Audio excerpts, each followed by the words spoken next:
13:17 minutos, estamos en Decime la Verdad Políticamente Rock, acá con el amigo Nacho Ruspuru, con el amigo Cristian Jiménez y el señor, con nuestro el señor Reguito. Arreguito. El señor Reguito. Después lo que nos enteramos en el corte. No, tremendo. No le gusta la palta con ajo. Imposible que sea nuestro amigo si no le gusta ni cebolla ni morro. Ay, perdón, señor Reguito.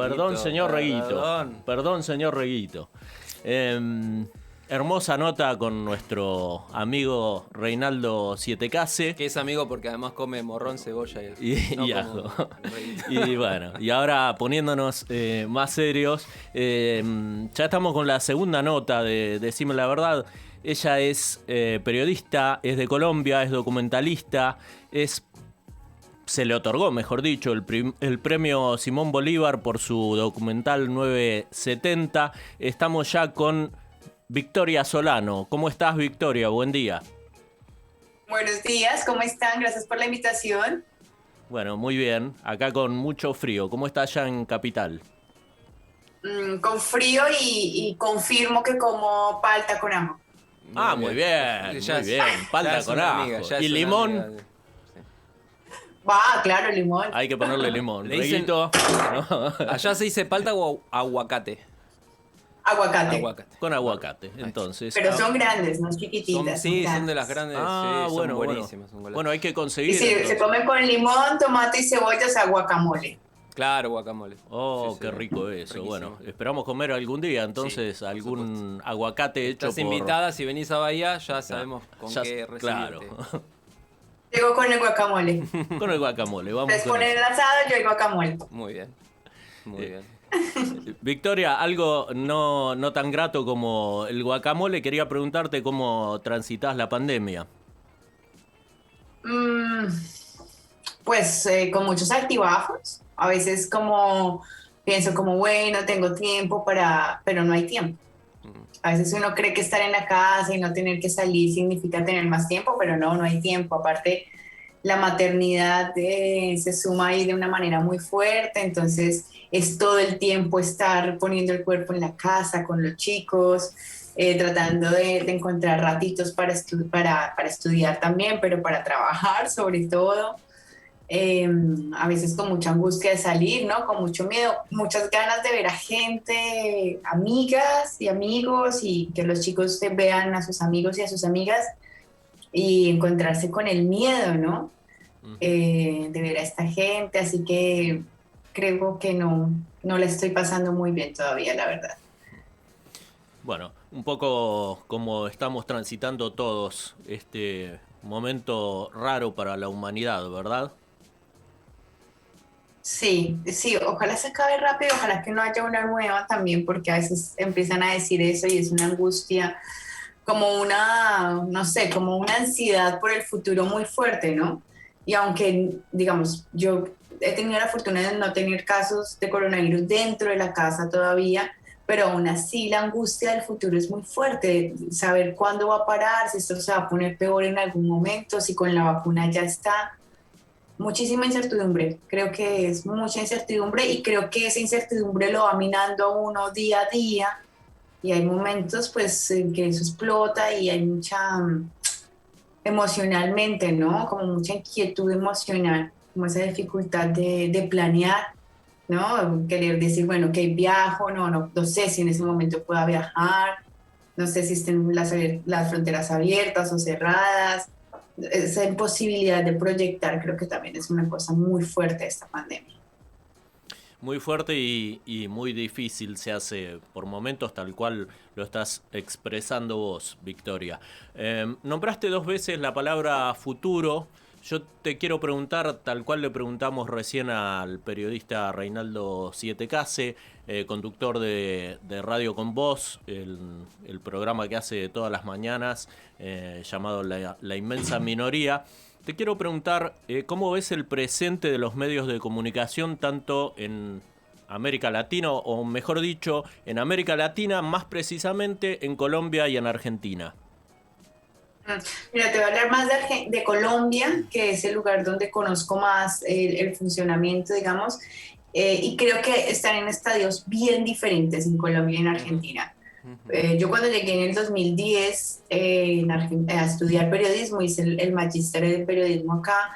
Lo primero que me encontré fue con una pancarta gigante en plena Plaza de Mayo que decía Clariviente, ¿no? Y ya esos 10 años que han tenido los argentinos preguntándose si los medios de comunicación son la verdad cierta, abierta, pura y dura, esos 10 años no los hemos tenido en Colombia. O sea, recién ahora se empieza a abrir ese debate de que cuando habla un periodista dentro de una cadena de comunicación enorme, ¿no? Dentro de muchas veces monopolios de la comunicación, pues es imposible que lo haga de una manera absolutamente objetiva. Que, por ejemplo, en cómo se titula una nota hay una bajada, una editorial, y eso es una discusión que recién ahora estamos empezando a tener en Colombia y que año tras año empieza a profundizarse y que ahora empezamos a poner en cuestionamiento a las vacas sagradas del periodismo en Colombia y empezamos a entender que cuando titulan, por ejemplo, enfrentamientos entre la policía y manifestantes, hay una bajada ideológica en ese titular. O cuando dicen presuntamente una mujer. Hubo un caso que fue paradigmático y es que hubo 2 acosos sexuales, una a una policía y otra a una manifestante en el marco de las manifestaciones que hay ahora. Cuando fue la manifestante, dice una mujer, dice que presuntamente habría tenido una situación de acoso por un policía, por un grupo de policías. Cuando fue la policía, dicen dolorosa historia acerca del acoso que sufrió la policía.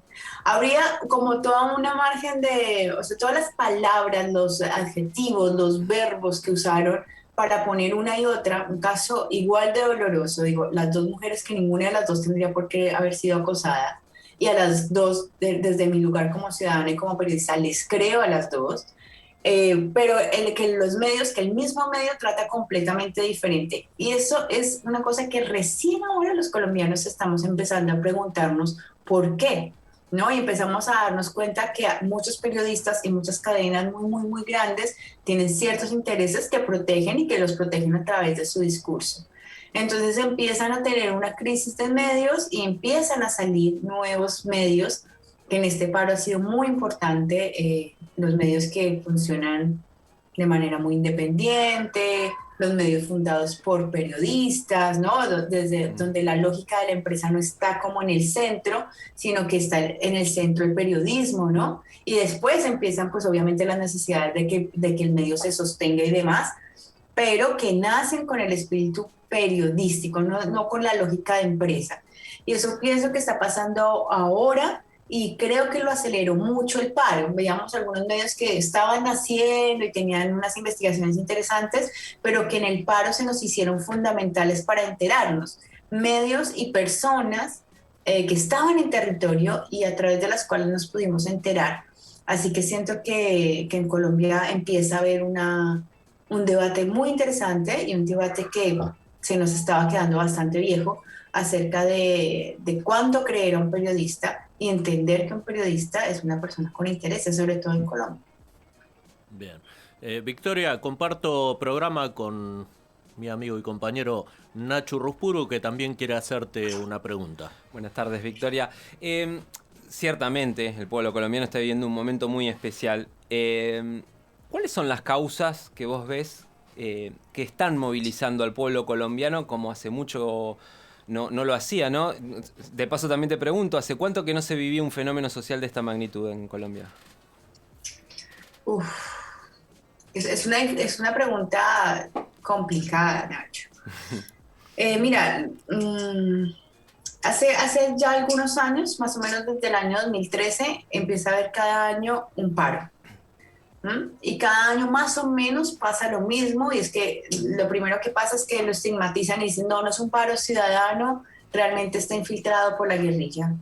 Después empieza a haber un reconocimiento, después en el caso por ejemplo del 2013, que es un paro que conozco bien porque hace parte de mi documental, empezaron con las estigmatizaciones a decir que no era campesino, que era guerrillero. Luego empezaron en las redes sociales empezaron a aparecer todos los desmanes y la violencia que los policías ejercían hacia los campesinos, empieza a tener el paro una gran aceptación de la ciudadanía y el gobierno tiene que ceder, aceptar que hay un paro ciudadano y hacer una negociación. Lo que hacen es que firman una cantidad de cosas, sí, esto sí, sí, lo que quieran, tumban ministros o lo que sea, congelan leyes y salen con un discurso con toda la gente del paro atrás. Dice, bueno, ya lo hemos entendido, así que vamos a hacer tal cosa. Eso fue el año 2013, que eran los campesinos. Después el siguiente año son los estudiantes. El siguiente año son otra vez el paro campesino, pero esta vez porque le incumplieron. Después los camioneros, después los taxistas, después otra vez los camioneros, pero porque les incluyeron. Les incumplieron lo anterior. Y entonces hay como una evolución que nunca para de terminar porque nunca cumplen. O sea, es decir, el gobierno de Iván Duque no es un buen gobierno, pero el gobierno de Iván Duque tiene que responder por gobiernos que vienen atrasados en que prometen que va a haber una reforma profunda y nunca hay. Entonces, el pueblo colombiano está en una situación muy complicada, no de ahora, sino de hace mucho tiempo. Y también lo que empezó a pasar es que se firmó el Tratado de Paz y los colombianos, la mayoría de nosotros decíamos, se va a firmar la paz y más allá de que nos interese que se firme la paz, también se va a abrir una nueva agenda, porque cada vez que iba un colombiano, un grupo de colombianos a decir, miren, no tenemos derecho a la salud está en manos solamente de las empresas, se maneja con una lógica empresarial, donde no, digamos, la prioridad no es la vida, sino la lógica de empresa, cambiemos esto, nos decían, no, es que de la salud no podemos hablar ahora porque hay guerra. Y tenemos que primero vencer a las FARC. Y ahora, ¿no? Bueno, entonces hablemos de educación. Claro. Después del 2016 y estos tratados de paz, digamos, ya no tenían esa excusa. Ahora, claro. Después de que ocurrieron... Una movilización, empiezan a haber muchos líderes sociales, los líderes sociales son asesinados, empiezan a haber masacres, el gobierno tiene un gasto enorme en defensa, enorme, es el país que más gasta de América Latina, es el segundo país que más gasta de América Latina, pero pues estamos al lado de México y de Brasil, digo, países enormes, y Colombia sigue invirtiendo una parte enorme de su presupuesto en defenderse de una guerrilla que ya no existe. Entonces empiezan todas estas cosas a reunirse, 42% de la población pobre, que solamente come una vez al día, imposibilidad de pensionarnos, ausencia prácticamente de representación política. El 85% de los colombianos no tienen ninguna confianza en el Congreso, el 80% de los colombianos no creen en el sistema judicial del país. Digo, hay una debilidad institucional enorme, y todo eso se ensalza con la pandemia y explota este gran estallido social. Hablabas del presupuesto en defensa y militarización que tiene Colombia. ¿Cuántas bases militares estadounidenses hay instaladas en Colombia? Mira, en el momento en que las instalaron, eso es muy viejo, pero creo que en su momento cuando la instalaron en el gobierno de Duque eran 9. Y no sé si han instalado nuevas, es probable que hayan instalado nuevas y digamos que no haya salido tanto a la luz pública, pero no te lo sabría decir. Sí te puedo decir, por ejemplo, que el año pasado reactivaron una política muy vieja, muy ineficaz, que ha sido volver a rociar desde el cielo, a fumigar con glifosato a los cultivos ilícitos. Y eso es una política que viene financiada directamente de Estados Unidos. Y es una política que no ha servido de nada, porque nunca ha hecho que se siembre menos coca en el país y ha hecho que se siembren en lugares protegidos donde no puede pasar la avioneta. Sí ha hecho que haya mucha más violencia institucional sobre las personas que siembran coca. Sí ha hecho que las personas que se enferman por las fumigaciones tengan miedo de ir a un médico para que no los criminalicen, pero nunca ha hecho que se produzca menos coca, porque en definitiva es atacar al eslabón más chiquito de la producción de cocaína, que es quien siembra coca, que son los campesinos, que tampoco tienen otra oportunidad, ¿no? Y habían hecho una política diferente que estaba demostrando muy buenos frutos, que había logrado el 97% de adherencia, que era la sustitución voluntaria de cultivo, donde la familia entraba a un programa, se le garantizaban ciertos mínimos y la familia pues, dejaba de producir coca para producir plátano. pero el gobierno le sacó el dinero. En el 2018 dejó de recibir familias y ahora, el año pasado, y es una de las causas que está muy presente en el paro, anunció que iba a volver a fumigar con glifosato. Y esto es una medida que viene directamente financiada de Estados Unidos.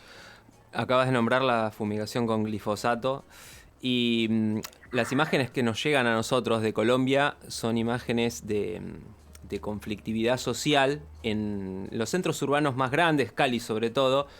Pero también quería aprovechar que estamos en diálogo con vos, que has hecho documentales como 970, Su Merced, donde mostrás el conflicto que hay no en los centros urbanos, sino donde la naturaleza abunda, ¿no? En el interior de Colombia.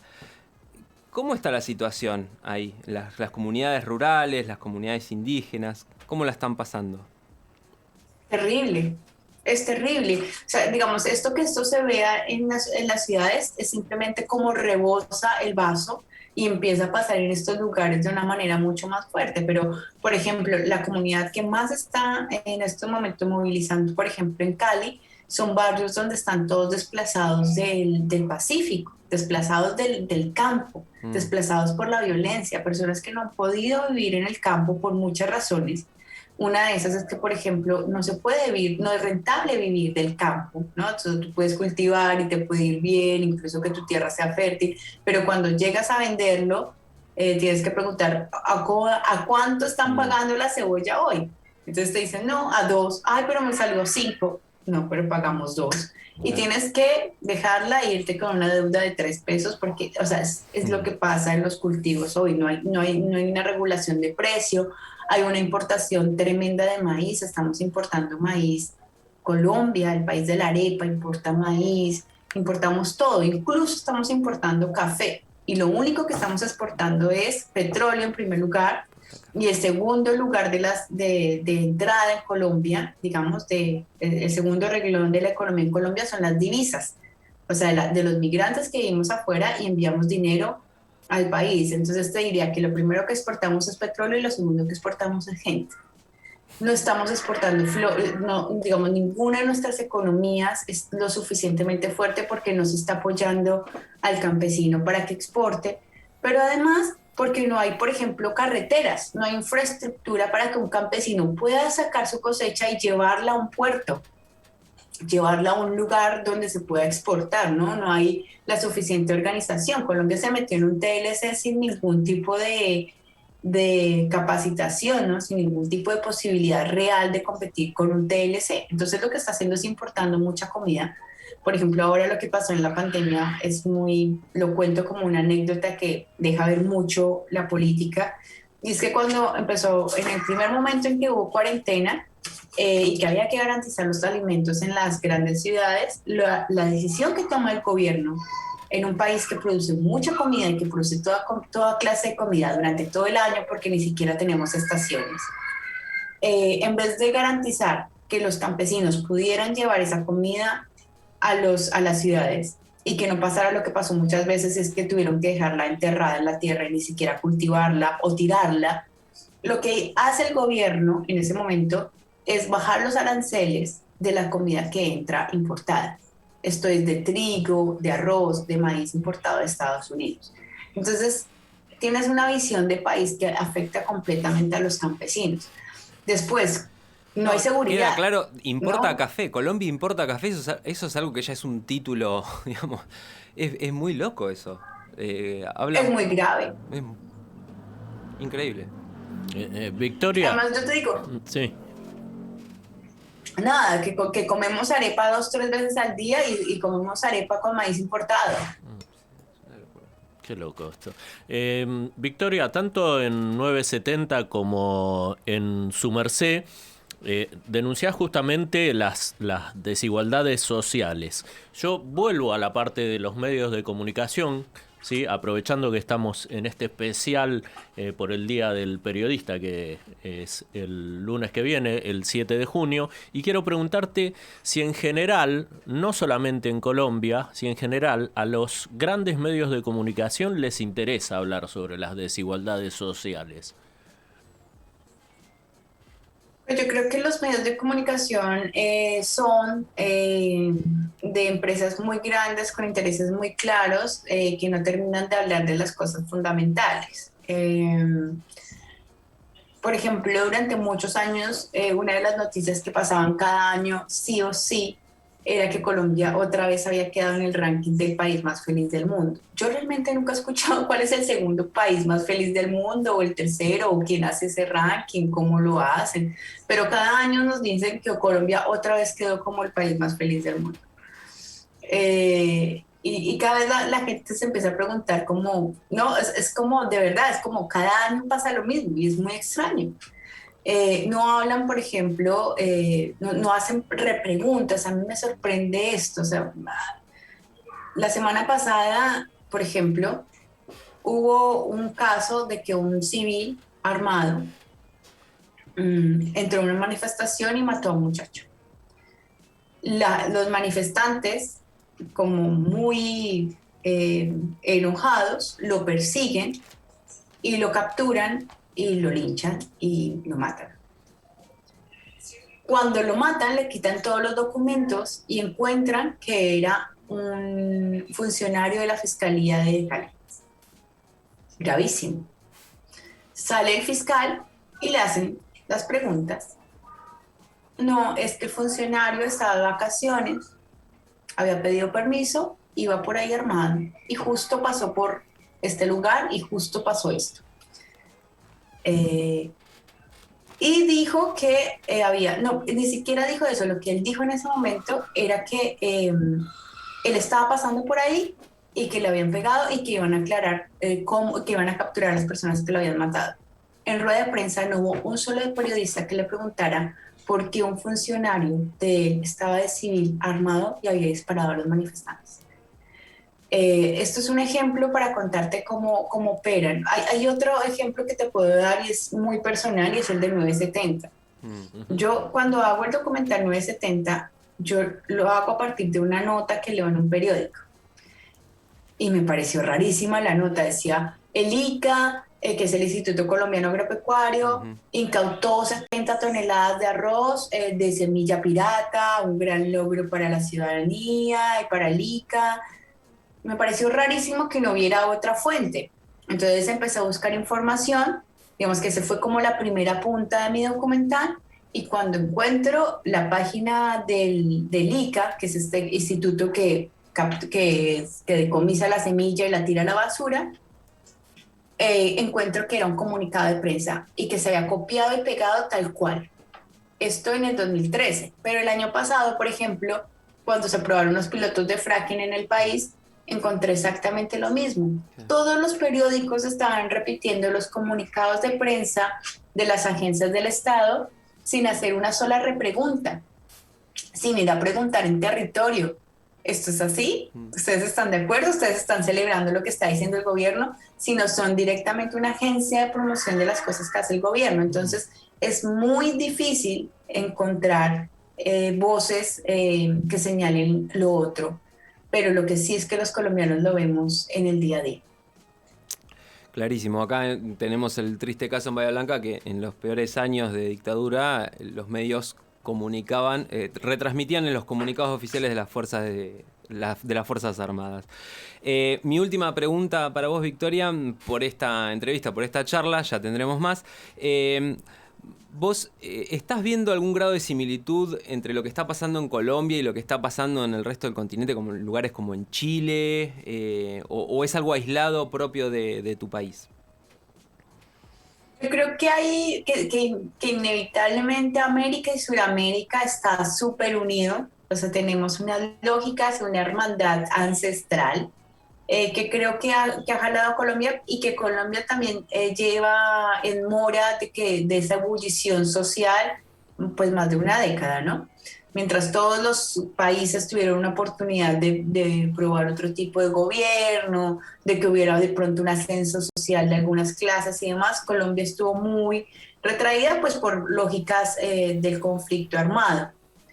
Y porque siempre ha sido un gobierno pues con poquísima representación ciudadana, donde siempre son los mismos partidos que gobiernan y demás.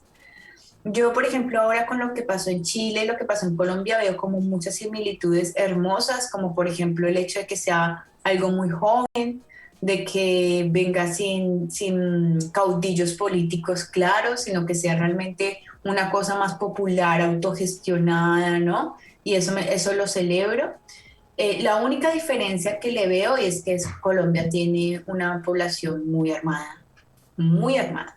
Entonces, la gente que no está de acuerdo con la marcha no simplemente escribe en redes sociales, ah, qué mal esto, sino que saca un arma y le dispara a los manifestantes, que es la última etapa que hemos empezado a vivir en Colombia y que es muy triste. O sea, autos de último modelo carísimos que vienen y atropellan manifestantes porque les parece que no deberían estar manifestando.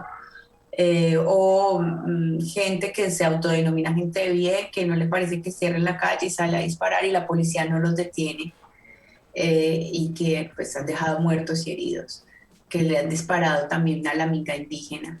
Entonces, ese condimento de una sociedad tremendamente violenta y tremendamente armada es lo que me parece que puede ser diferente al resto de cosas que pasaron en América Latina, pero sí encuentro una igualdad, digamos, en el movimiento, en el surgir del movimiento. Bueno, visión que en los grandes medios de comunicación, visión sobre Colombia, ¿no? Estoy hablando, no logramos ver seguido o a veces ni siquiera logramos ver.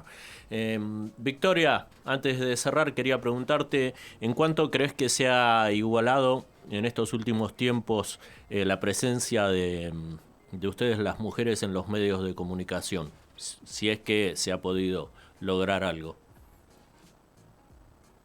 Pues yo, más que en los medios de comunicación, digamos que mi área de trabajo es más el cine. Ujú. Y yo creo que en el documental, por ejemplo, somos muchas las directoras de cine documental, pero en ficción, por ejemplo, todavía hay una brecha grande. Estamos como muy metidas en la industria, ¿no? Pero nunca tenemos los cargos más relevantes, como por ejemplo la dirección. Muchas asistentes de dirección, muchas productoras que por ahí no son las que ponen más la cara, sino que actúan más detrás de cámara. Así que falta todavía mucha más mujeres dirigiendo, especialmente ficción. Y los medios de comunicación, claro, como yo tengo esta cosa de ser periodista, pero también cineasta, entonces en el lugar donde más hago mi oficio es en el cine. Por eso te podría hablar más del cine. Bien.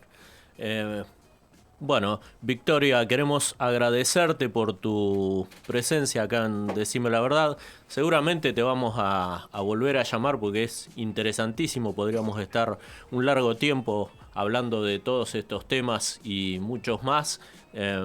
Así que bueno, queremos comprometerte al aire a ver si en otro momento podemos volver a tener una comunicación con vos. Por favor, claro que sí. Muchas gracias por la invitación, gracias por el espacio, gracias por hablar de Colombia. La verdad es que hoy necesitamos más que nunca esto, compañía de otros latinoamericanos y que sepan en el mundo lo que está pasando en nuestro país. Así que sí, cuenten conmigo cada vez. Yo encantada de estar acá. Muchas gracias. Bueno, un abrazo grande, buen fin de semana y un feliz día, mejor dicho, para este lunes, el Día del Periodista. Bueno, feliz día para todos y también para los oyentes. Bueno, muchas gracias. Seguimos con más Decime la Verdad.